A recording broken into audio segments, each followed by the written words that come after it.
Part time చేస్తే 500 600 వచ్చేస్తాయి అనే ఎక్స్పెక్టేషన్ పెట్టుకోకండి.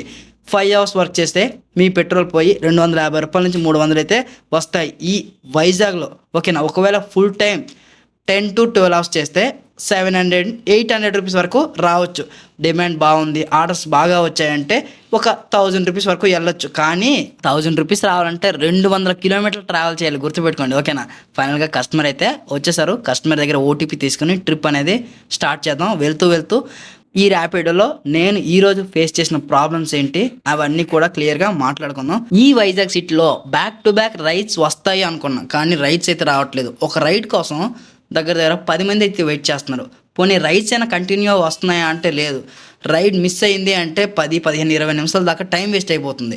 నెక్స్ట్ ఇంకొకటి ఏంటంటే రైడ్ వచ్చేటప్పుడు పికప్ లొకేషన్ కనిపిస్తుంది, డ్రాప్ లొకేషన్ కనిపిస్తుంది, కానీ కిలోమీటర్లు అయితే కనిపించట్లా. కమిషన్ కట్ చేసుకుంటున్నాడు, హెవీగా కట్ చేసుకుంటున్నారు.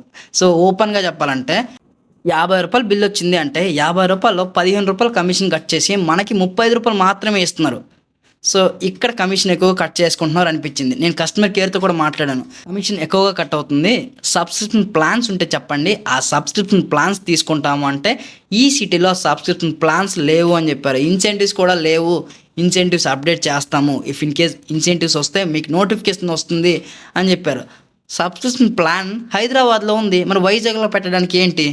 ఇంకొకటి, కష్టపడి 10 కిలోమీటర్లు ట్రావెల్ చేస్తే మనకి 50 రూపాయలు వస్తుంది ఎర్నింగ్స్. 52 రూపాయలు అవి ఏం సరిపోతాయి? ఒక కిలోమీటర్కి 5 రూపాయలు అంటే 200 కిలోమీటర్లు ట్రావెల్ చేయాలి 1000 రూపాయలు రావాలంటే.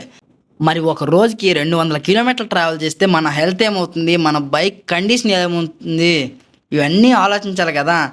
సో అదే 1000 రూపాయలు హైదరాబాద్లో రావాలంటే 120 కిలోమీటర్లు 130 కిలోమీటర్లు ట్రావెల్ చేస్తే సరిపోతుంది. మార్నింగ్ ఒక 60, ఈవినింగ్ ఒక 60 కిలోమీటర్లు ట్రావెల్ చేస్తే సరిపోతుంది. ఓకేనా. కస్టమర్ని డ్రాప్ చేసేసాను, వెంటనే మళ్ళీ నెక్స్ట్ రైడ్ అయితే వచ్చేసింది.